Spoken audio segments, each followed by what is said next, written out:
Bonjour et bienvenue. Aujourd'hui, je vais te parler de l'environnement. Vallée en Human Design. Tu ne sais pas de quoi je parle, tu vas pouvoir regarder une vidéo sur comment déjà comprendre son thème et tu trouveras en commentaire un lien pour télécharger l'e-book de toutes les bases en Human Design pour comprendre un petit peu, enfin pour continuer à en savoir plus, car c'est un outil de connaissance de soi. Et là, on va parler des variables. Les variables, ce sont les 4 flèches que tu trouves, voilà, sur le graphe. Et l'environnement vallée se trouve ici, et c'est le numéro 5 que tu as soit le chiffre plus gros, soit dans le rond.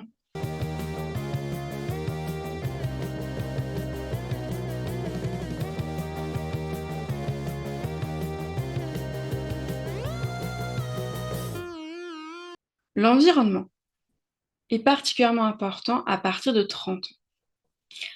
Mais j'estime que dès le plus jeune âge, on peut aussi regarder l'environnement de ses enfants pour commencer à favoriser des cocons, des objets, des accessoires qui peuvent permettre de se sentir bien dans cet environnement.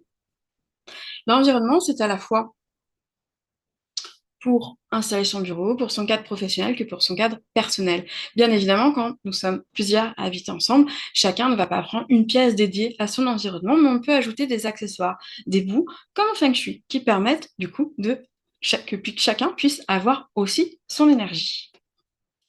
L'environnement vallée, c'est un environnement connecté à l'information et à l'intimité. Il représente le son. Il peut aimer les concerts, aimer les conversations. On se confie à toi avec cet environnement. Tu as une énergie de rencontre. Tu es une grande communicante. Tu peux aimer voyager, découvrir le monde, déménager loin. C'est l'environnement numéro 5, donc on commence de plus en plus à prendre de la hauteur. Et à la fois, elle a ce côté distance et à la fois ce besoin de vue d'ensemble et de lien aux autres.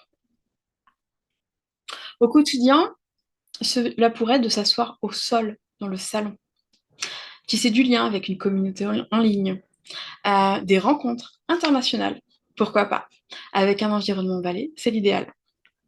Et c'est surtout naturel et fluide. Lorsque ta flèche est sur la gauche, on va dire que c'est un environnement qui va te dynamiser. Là, en l'occurrence, on va parler d'environnement de coup étroit, donc direct, avec un accès direct aux informations. Mais c'est un environnement qui va plutôt nous stimuler.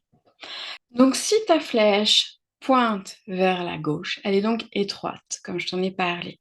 C'est une énergie plutôt plus urbaine, d'échange d'informations, d'intimité qui se crée. Peut-être aimer avoir un bruit de fond, aimer le son de ses proches, besoin d'entendre la vie. Des conversations en tête-à-tête ou en petit comité dans une petite rue. Un bureau, avec une densité acoustique parfois élevée. C'est à toi d'expérimenter toujours. Quand notre flèche est tournée à droite, euh, c'est plutôt un environnement qui va nous apaiser, qui va nous faire du bien. Et là, on parle de vue indirecte, d'avoir une vue indirecte à l'information, avec des sons plus diffus. Ça peut être un volume sonore aussi moindre ou moins de rencontres. Ça va dépendre de chacun parce que c'est toujours la même chose. Je t'invite à expérimenter. Si ta flèche est à droite, elle est dite passive, large. Une énergie plus rurale, plus proche du rivage. Abriter proche ou autour d'une rivière, peut-être aussi, l'idéal est apaisé, le ronronnement. Aller courir dans la forêt ou en ville plutôt qu'en salle de sport, c'est entendre toujours ces bruits, ce mouvement. Tu observes la vie autour de toi et tu aimes sentir qu'il y a du mouvement et du bruit, même si c'est un bruit de nature, d'arbres, de cycles qui avancent, d'animaux. C'est un environnement qui t'apaise. Tu peux avoir besoin d'écouteurs pour te recentrer et pour apprendre aussi. Tu choisis, il y a une notion d'intimité aussi qui peut être plus grande, avec une flèche qui est tournée vers la droite. Tu choisis qui tu fais entrer ou non dans ton univers. Et souvent, tu préfères une densité acoustique plutôt faible. Tu peux préférer avec un environnement vallée les rez-de-chaussée, les maisons de plein pied.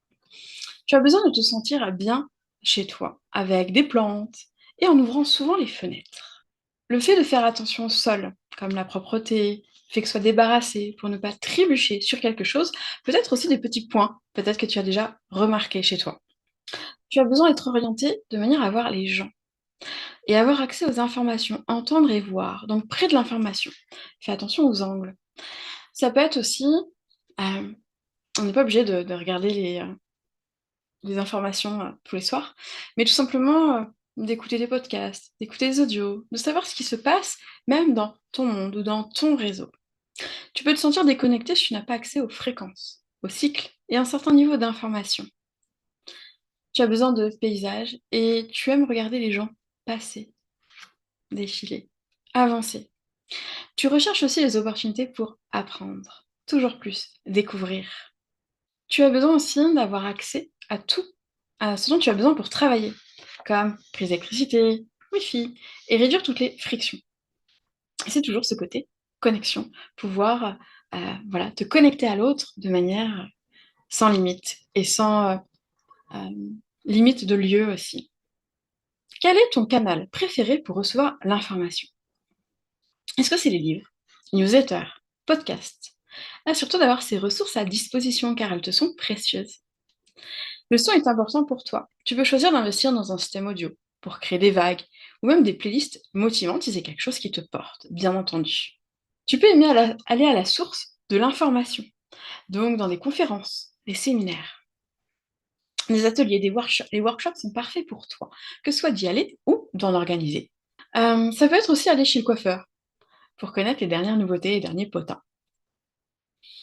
Hum, pour toi, les sous-sols ne sont pas forcément le lieu idéal car il y a ce manque d'ouverture et de communication.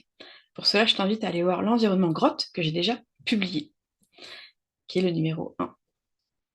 Bien évidemment, c'est une généralité.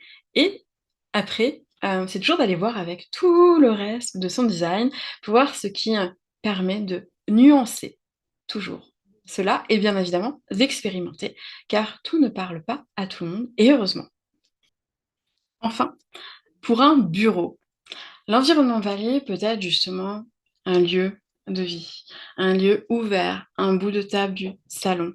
C'est entendre aussi ce qui se passe autour. C'est justement privilégier d'animer peut-être des conférences, des informations où on va pouvoir rassembler des personnes de toute nationalité, de tout le monde. C'est privilégier tout ce dont tu as besoin pour capter l'information et la transmettre. J'ai publié d'autres vidéos sur les autres environnements. J'ai publié du coup celle-ci sur l'environnement Valais, car mon amie Régine est dans l'environnement Valais, je n'avais pas encore enregistré celle-là. Donc j'espère que ça t'apportera des pistes complémentaires. Et si tu veux du coup d'autres informations, il y a l'e-book que tu peux télécharger gratuitement. Également nous rejoindre sur le canal Telegram pour poser du coup toutes tes questions. Et n'hésite pas à mettre en commentaire si cela t'a parlé, si tu as d'autres questions sur cet environnement-là. À bientôt!